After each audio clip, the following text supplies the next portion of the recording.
Hello everyone. Today we will do chapter number 10 and the name of the chapter is respiration in organisms. So beta in this chapter we will study how organisms respire. Clear? You beta know that when we will run or when we will do cycling, clear? Our breathing rate it goes fast. So you thought ever since that why it happens, that why we breathe faster when we start running or when we start just jumping or do cycling. So the answer of to find the answer of this question, we have to find out the definition or the meaning of breathing. Clear? And to know about the breathing, first of all we have to understand why do we respire. हम respire क्यों करते हैं, clear? And before doing that the basic thing is first of all we have to understand what is the cell. Clear? This is the beginning part of the chapter. When we will understand about the cell, then step by step we will understand why we respire. Is this clear to everyone? So what is a cell? A cell is the smallest structural and functional unit of life. So, cell को क्या कहा जाता है? It is the structural and functional unit of life. Clear? यहाँ पे main दो basic चीजें हैं, structural and functional. Clear? अब यहाँ पे ये क्वेश्चन आता है, question here arises, why cell is called the structural and functional unit of life? Main आपने ये दो चीजें याद करनी, इसको स्ट्रक्चरल बोला जाता है, फंक्शनल यूनिट ऑफ लाइफ. तो बेटा जो सेल है, जैसे हम कहते हैं ब्रिक, ईंट, एक घर को बनाने के लिए एक ईंट क्या है? बिल्डिंग ब्लॉक है. एक ईंट के साथ क्या करते हैं? पूरी बिल्डिंग, एक वॉल बनती है और एक पूरी बिल्डिंग बनती है. क्लियर? तो एक स्ट्रक्चर खड़ी हो जाती है. तो सेल को क्या कहा जाता है? एक स्ट्रक्चरल यूनिट ऑफ लाइफ. कोई भी लिविंग ऑर्गेनिज्म है, उसकी जो हम सेल है ना, सबसे छोटा स्ट्रक्चरल यूनिट क्या है? सेल. उसको हम ईंट के बराबर लेके चलेंगे. ठीक है? अगर वो है तो सारा ऑर्गेनिज्म बनेगा. क्लियर? अब हम उसको फंक्शनल यूनिट क्यों कहते हैं? बिकॉज उसी के साथ सारे फंक्शंस होते हैं. Clear everyone? कोई भी फंक्शन है तो उसमें कोई फंक्शन, कौन सा फंक्शन? जैसे कोई भी लिविंग ऑर्गेनिज्म कैसे फंक्शंस करता है? कोई रेस्पिरेशन हो गया, रिप्रोडक्शन हो गया. So these all functions performed by the cell. So all living organisms are made up of cells and also all the functions takes place inside the body of the organisms are performed by the cells. Means कोई भी जो living organism है उसकी body में कोई भी जो function है वो कौन परफॉर्म करता है? सेल्स परफॉर्म करते हैं. That's why cell is called structural and functional unit of life. Is this clear to everyone? Functions कैसे? कोई ट्रांसपोर्ट करना. ट्रांसपोर्ट क्या करना? एनर्जी को ट्रांसपोर्ट करना, वाटर को, ब्लड को. ठीक है? एक्सक्रीशन सिस्टम है, वो किसके द्वारा चलता है? वो भी सेल्स के द्वारा चलता है. Reproduction means every function of the body of the living organisms, they are carried out by the cells. That is why it is called the functional unit of life. और structural unit क्यों बोला जाता है? क्योंकि सारी structure ही उसके द्वारा बनती है. अगर सेल है तो लिविंग ऑर्गेनिज्म है, अगर सेल खत्म होना शुरू हो जाए तो लिविंग ऑर्गेनिज्म डेड हो जाते हैं. Is this clear? सो बेटा to perform these functions means the cells perform function. To perform these functions, cells need energy. You know that everyone need energy to perform the functions. Suppose we are sleeping, we are eating, our body need energy. And from where we get this energy? Everyone that know that the energy we get from food which we eat. So to perform these functions, cell need energy. Or when we are eating, sleeping or reading, we need energy. Clear? So, but I am putting this arrow just to shorten the theory. ठीक है? We get this energy from the food we eat. Clear? And food releases energy during respiration. This is the most important. The food which we take in our body, that food releases energy when respiration process takes place. Clear? That is why all living things respire. So what was my very first question? Means in the introduction of the chapter, the first question is this: why the living organisms respire? So here we get the answer. Why living organisms respire? Because the cell needs energy to perform the functions. Clear? From where the cell get the energy? The food the living organisms eat. From that food they get the energy. Clear? And when that food releases energy, when the living organism respire. So that is why the living organism respire. Here the question ends. Is this clear? So by combining all this, you can answer the question. Clear? So here the new thing is start. I can give the hashtag so that you can understand that this is the new theory. So what happened during breathing? So during breathing, what we are taking in? We are taking in air. हमारे अंदर क्या जा रही है? Air जा रही है. And what is the most important ingredient of the air which we need? That is oxygen.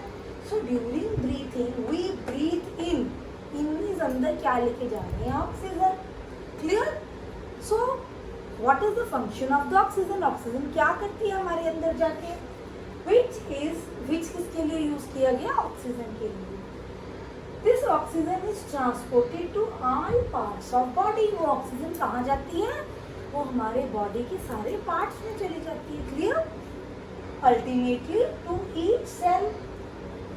क्योंकि आपको पता है बेटा, our body part is basically made up of what? Cells. Is this clear? Body part is basically made up of cells. So ultimately oxygen reaches to each cell where oxygen help in the breakdown of food. Clear? वहाँ पे oxygen का क्या काम है? Cell के अंदर तक पहुँच के वो क्या करती है? फूड का ब्रेकडाउन. फूड को स्मॉल पीसेस में ब्रेकअप कर देती है. क्लियर? सो उसका क्या रिजल्ट है जब फूड ब्रेकडाउन होता है? Results in the release of energy. Clear? And carbon dioxide. क्या रिलीज होता है? एनर्जी, जो क्या हमें चाहिए होती है to perform the various function. और साथ ही साथ कार्बन डाइऑक्साइड वो क्या करते हैं? हम जब रेस्पिरेशन लेते हैं हम बाहर निकाल देते हैं. दिस कार्बन डाइऑक्साइड, ये CO2 किसकी शॉर्ट फॉर्म है? कार्बन डाइऑक्साइड की. वी ब्रीथ आउट, ये हम क्या करते हैं? बाहर निकाल देते हैं. क्लियर? सो बेटा आप 2 पेज NCERT के बुक के पढ़ोगे. So this is the short way to understand the things. So you can take the screenshot of this so that you can easily understand. Is this clear? So beta, now we will do cellular respiration. Clear? So what is cellular respiration? The process of breakdown of food in the cell with the release of energy is called a cellular respiration. So इसके meaning से, word से ही हमें clear हो रहा है कि जो respiration है वो सेल में होगी. That is called cellular respiration.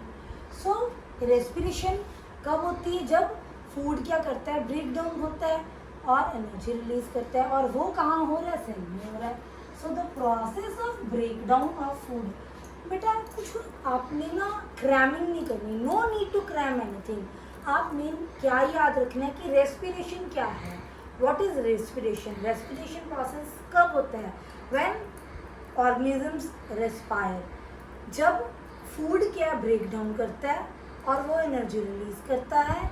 और ये सब कुछ कब होता है? जब ऑर्गेनिज्म रेस्पायर करता है. सो ये इंटरलिंक्ड चीज़ें हैं. सो ये जब चीज़ सेल में हो तो that is called cellular respiration. So it is very easy. The process of break down of food in the cell. Clear? जब होगा तो क्या होगा? With the release of energy is called cellular respiration. Clear? So now cellular respiration is of 2 types. first is aerobic respiration, second is anaerobic. So you have to learn this. आपने दिमाग में बिठा लो, जहाँ पे एरोबिक हो वहाँ पे क्या है, you have to use oxygen. Means जो भी काम हो रहा है वो ऑक्सीजन की मदद से हो रहा है, with the use of oxygen. और एनारोबिक में क्या है, without oxygen. The process is going on without oxygen. Is this clear to everyone? So what is aerobic respiration? When the breakdown of food means what? Glucose. Clear? Ultimately the food क्या glucose ही है. When the breakdown of food occurs with the use of oxygen, it is called aerobic respiration. जब breakdown with the use of oxygen हो, ठीक है, तो क्या है, aerobic respiration. यहाँ पे जब with की जगह without use of oxygen हो जाए, food can also be broken down without using oxygen, तो क्या हो जाएगा, anaerobic. बेटा ये कब होता है? सपोज मैं अब नॉर्मल खड़ी हूँ, आप लोग मेरी वीडियो सुन रहे हो, आराम से बैठे हो, ठीक है, आप नॉर्मल रेस्पायर कर रहे हो, you are just the respiration process the you people are having and I am having, we are having normal respiration process. तो हम ऑक्सीजन प्रॉपर यूज़ कर रहे हैं. Suppose you are running very fast or you are doing heavy exercise or you are somewhere where lack of oxygen is there. आप height पे हो तो वहाँ पे भी आपको ज़रूरत है ऑक्सीजन की, आपको एनर्जी की तो ज़रूरत है, पर आपके पास ऑक्सीजन की कमी है. और suppose you are in a suffocated room, आप ऐसी जगह पे फंस गए हो जहाँ पे ऑक्सीजन की कमी है, ठीक है, तो वहाँ पे क्या है, हम कहते हैं हमारा दम घुट रहा है, पर आप जिंदा तो हो ना. तब भी आप कैसे जिंदा रहते हो, तब आपकी कौन सी रेस्पिरेशन, सांस आती है ना.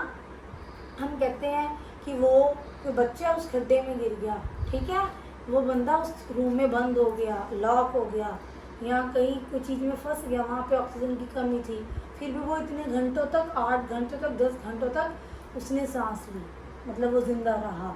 तब भी मीन्स जिंदा रहा means that person is respire, only then he or she can alive. So तब कौन सी respiration होती है, anaerobic.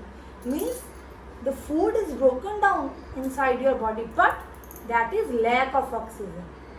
अब यहाँ पे क्या फ़र्क है कि जब respiration ऑक्सीजन की मदद से होती है तो जो बाई प्रोडक्ट्स हैं, जो हमारे पास प्रोडक्ट्स हैं, वो अलग चीज़ बनती है, और जब वही फूड विदाउट ऑक्सीजन होता है तो अलग बनता है. अब देखिए, जब food means glucose with the use of oxygen break होगा तो कार्बन डाइऑक्साइड, वाटर और एनर्जी बनेगी. Is this clear? ये आपने लर्न रखना है बाय प्रोडक्ट्स. और जब विदाउट यूज ऑफ ऑक्सीजन होगा तो हमारे पास बाय प्रोडक्ट्स क्या होंगे, carbon dioxide, alcohol and energy. These are the by products. Is this clear? Yes, beta, the organisms which respire anaerobically, that organisms are called anaerobes. Clear? Now I am giving you the example of some anaerobes. So yeast is the first example of anaerobes. We people, human beings, I already told you, also respire anaerobically when the supply of oxygen is not sufficient. So the second example is, sometimes our muscle cells can also respire anaerobically. और ये condition कब आती है, during heavy exercise, fast running, cycling, walking और weight lifting. When we are doing such things, such activities, then the breathing rate becomes faster. Clear? At that time the supply of oxygen we require more, but the oxygen which we are taking in, that is less. So what happen at that time, the glucose means the food which is present in our body or particularly in our muscles, at that time when the oxygen is not sufficient in our body, means in the absence of oxygen, it is going to be converted into lactic acid and energy. Is this clear? जब oxygen नहीं होता, ठीक है, तो वो क्या किस में कन्वर्ट करता है, लैक्टिक एसिड में, और कुछ एनर्जी रिलीज होती है. तो वो ये लैक्टिक एसिड क्या करता है बेटा, this lactic acid accumulates in our muscles and causes cramps. Accumulates means इकट्ठा होना, वो हमारे जो मसल्स होती है ना, मांसपेशियाँ, उसमें इकट्ठा हो जाता है, उसके कारण क्रैम्प्स पड़ जाते हैं। क्रैम्प्स क्या होती हैं, आपने बहुत बार सुना होगा, आपकी मम्मा कहते होंगे मेरी खल्लियाँ पड़ गई, पंजाबी में अक्सर ये लोग कहते हैं, ठीक है। तो वो क्या होती है, क्रैम्प्स पड़ जाना, ठीक है। वो क्यों होती है कि लैक्टिक एसिड एक ऐसा एसिड है जो प्रोड्यूस होता है कि जब क्या होता है, मैंने आपको क्या बोला, अल्कोहल है ना, अल्कोहल क्या एसिडिक फॉर्म में होता है।